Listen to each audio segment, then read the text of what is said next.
qual o contexto histórico, cultural e social de Gênesis capítulo 3, do versículo 1 ao 24? Fica comigo, não passe esse vídeo não, vamos trazer esse conhecimento no comentário histórico-cultural do Antigo Testamento. Se você ainda não tem essa obra, super indico. Olha só, vamos trabalhar sobre esse capítulo do versículo 1 ao 24, para a gente compreender o contexto histórico, cultural e social. A queda e suas consequências. Capítulo 3, do versículo 1, que traz o tema, o significado das serpentes no mundo antigo. Muito top! Fica comigo aí. Se você ainda não se inscreveu nesse canal, se inscreve aí. É um conteúdo exclusivo que vai te ajudar a compreender mais e mais a Bíblia Sagrada, o texto sagrado, vai trazer luz ao teu estudo, à tua análise. E é exclusivo no YouTube. Não se tem um vídeo como esse, se tratando especificamente com essa envergadura sobre esse tema. Vamos lá, o significado da serpente no mundo antigo. Vamos até o versículo 24, no capítulo 3, do 1 ao 24. Vamos trazer todo o contexto histórico, cultural e social nessas passagens. Olha só, desde há muito foi comprovado que a serpente é um personagem significativo na arte e na literatura do Antigo Oriente Próximo. Talvez por seu veneno ser uma ameaça à vida e seus olhos desprovidos de pálpebra oferecerem uma imagem enigmática, a serpente tem sido associada tanto à morte quanto à astúcia. O relato de Gênesis evoca esses dois aspectos no astuto diálogo entre Eva e a serpente na introdução da morte, após a expulsão do Éden. Semelhantemente, Gilgamesh ele perde a chance de ser jovem para sempre quando uma serpente o engana e come uma planta mágica que ele retirara do fundo do mar. A imagem sinistra da serpente está graficamente representada nas curvas entrelaçadas de uma cobra cingindo a tribuna de uma seita em Bet-Seá. Seja como um representante do caos primitivo, tipo Tiamat ou Leviatã, seja como um símbolo de sexualidade, a serpente abriga, melhor dizendo, mistérios para os seres humanos. Um personagem particularmente interessante é o deus sumério. Deus sumério é Ningishzida, retratado na forma de serpente e cujo nome significa Senhor da árvore produtiva, inabalável. Ele era considerado um governante do mundo dos mortos e possuidor do trono da terra, sendo uma das deidades que oferecem o pão da vida a Adapa. Isso a gente vai ver no próximo comentário. Mesmo quando não estava relacionado a nenhum deus, a serpente representaria ou representava astúcia, ou seja, saber oculto, fertilidade, saúde, caos e imortalidade. E era com frequência adorada. Capítulo 3, continuando, versículo 2 e 5, fala de a tentação de ser como Deus.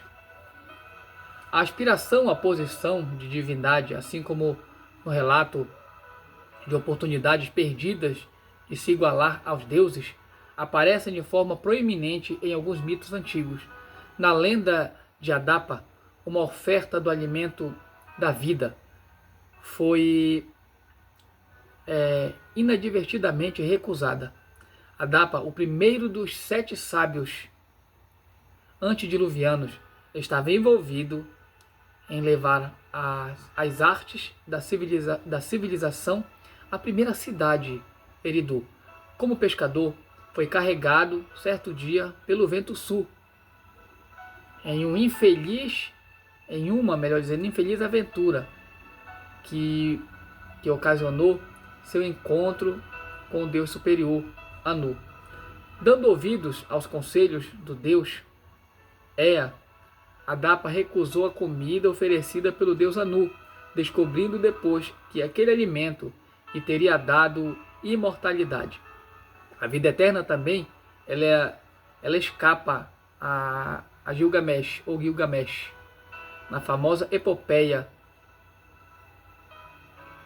que conta sua história, a morte de seu amigo Enkidu o faz sair em busca da imortalidade, que ele descobre ser inatingível.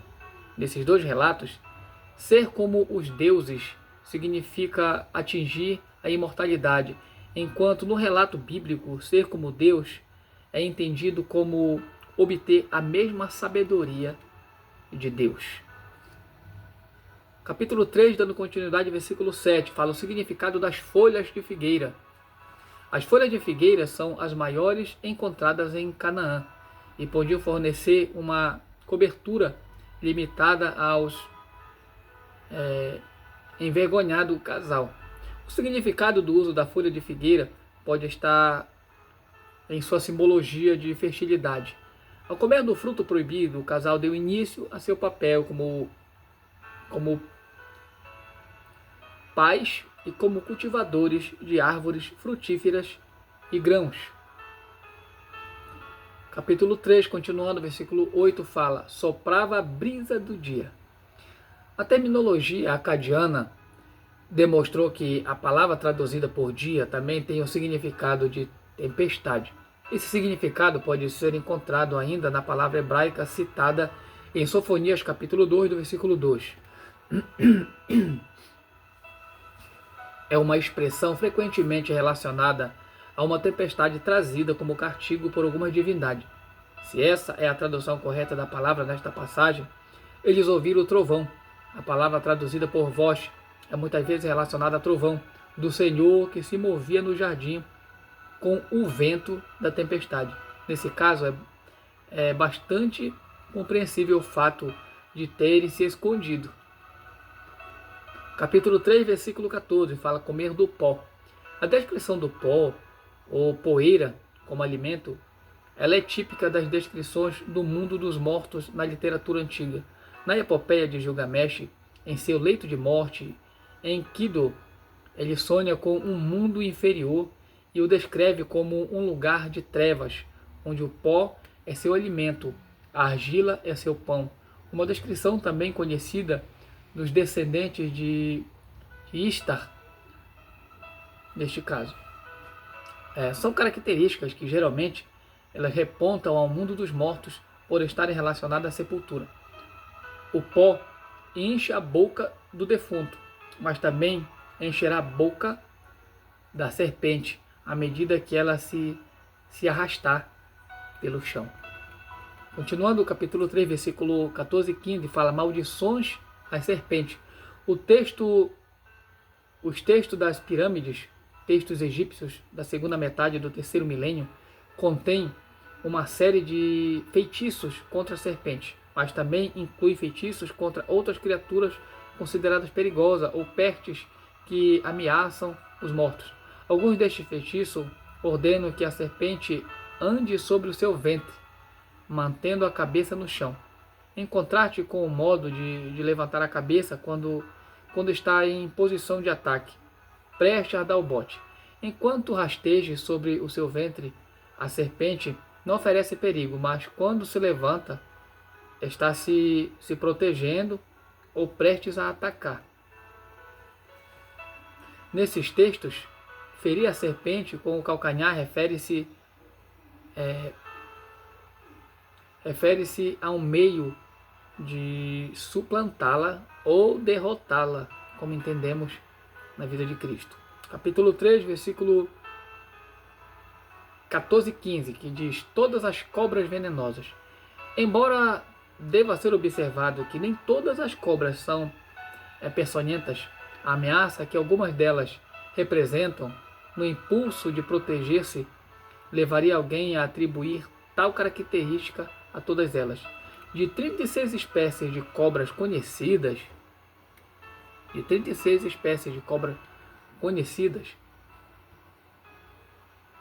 naquela região, a víbora, que é Vipera palestinae, é a única venenosa na região norte e central de Israel. Ocasionalmente, as cobras estão associadas à fertilidade e à vida. A serpente de bronze levantada no deserto é um caso. Entretanto, mais frequentemente estão associadas à luta pela vida e à inevitabilidade da morte.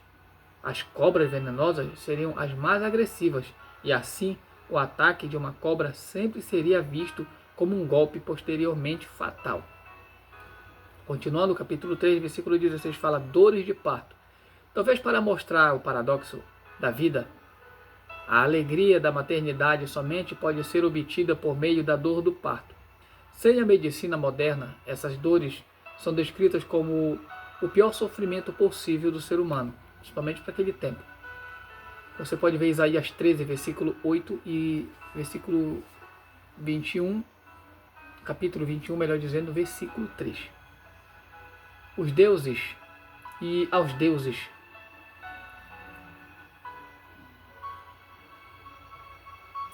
Você pode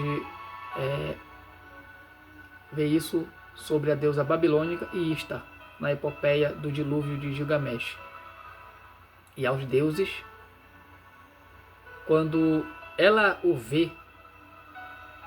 vê o horror, é desencadeado pelo dilúvio.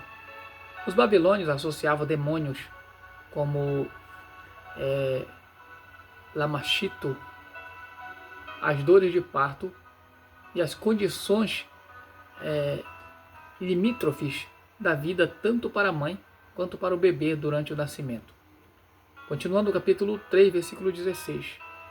Relacionamento entre marido e mulher. Na sociedade israelita antiga, os casamentos resultavam de arranjos familiares e não de um amor romântico. Entretanto, nessa sociedade carente de trabalhadores, tanto os homens como as mulheres deviam trabalhar juntos como uma equipe. Embora a gravidez e o cuidado dos filhos posteriormente limitasse o trabalho da mulher nos campos e no mercado, a sobrevivência do casal dependia grandemente do trabalho compartilhado e no número de filhos que geravam. A dominação da mulher pelo marido, embora evidente em alguns casamentos, não era o padrão ideal para o relacionamento na época. Ambos tinham seus papéis, ainda que os direitos legais relacionados a contratos, posse de propriedade e direitos de herança fossem prioritariamente controlados pelos homens. Também é fato que a preocupação com a castidade da mulher conduziu a sérias restrições às associações de mulheres e permitiu aos homens o controle do progresso legal.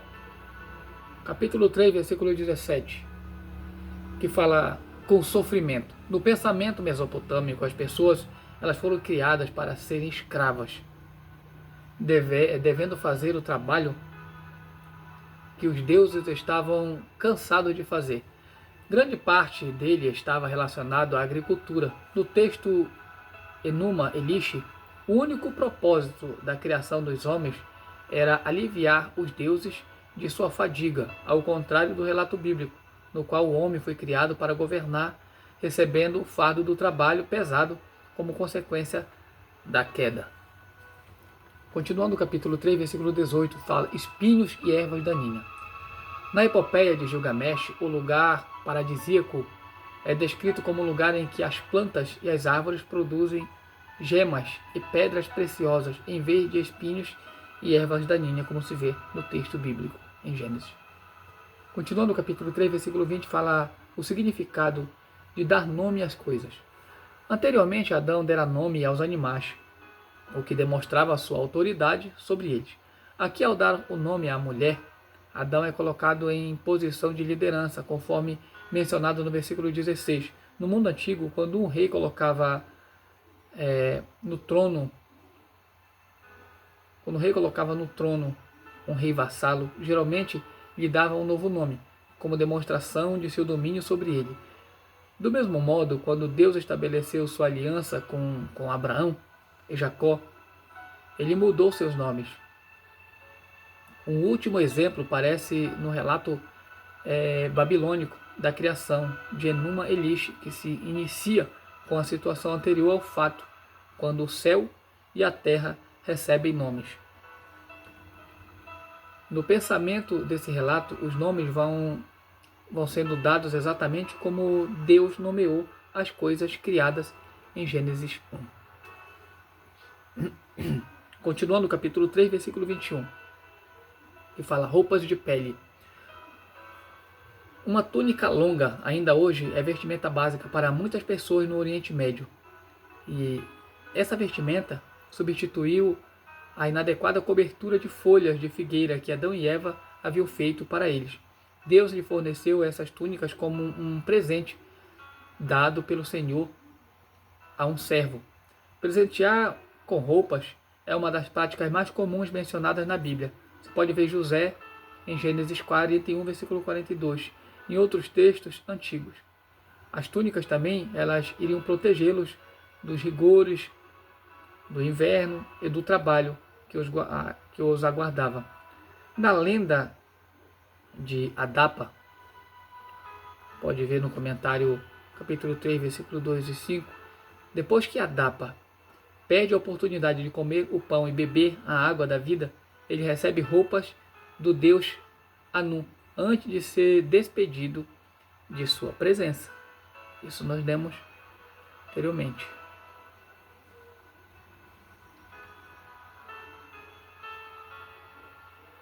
Capítulo 3, versículo 24, dando continuidade para encerrar este vídeo. Os querubins são criaturas sobrenaturais, mencionadas mais de 90 vezes no Antigo Testamento, atuando geralmente como guardiões da presença de Deus, como guardiões da árvore da vida, representados no enfeite da tampa da Arca da Aliança, ou acompanhando a carruagem e o trono nas visões de Ezequiel. Os querubins estão sempre intimamente associados à divindade, seja a pessoa, seja a propriedade da divindade. As descrições bíblicas de Ezequiel 1, versículo 10, concordam com as descobertas arqueológicas que sugerem que eles eram criaturas híbridas, como grifos ou esfinges. Geralmente, representações dessas criaturas são encontradas ladeando o trono do rei. Aqui em Gênesis, os querubins eles guardam o caminho para a árvore da vida, agora a propriedade restrita de Deus. Um interessante selo neoassírio ilustra o que parece ser uma árvore frutífera, ladeada por duas criaturas com asas, de pé e de costas segurando um disco solar com asas. Nosso próximo vídeo vai ser em Gênesis 4, do versículo 1 ao 16. Vamos trabalhar daqui para frente Caim e Abel. E se você ainda não se inscreveu no nosso canal, se inscreva. Se inscreva no nosso canal.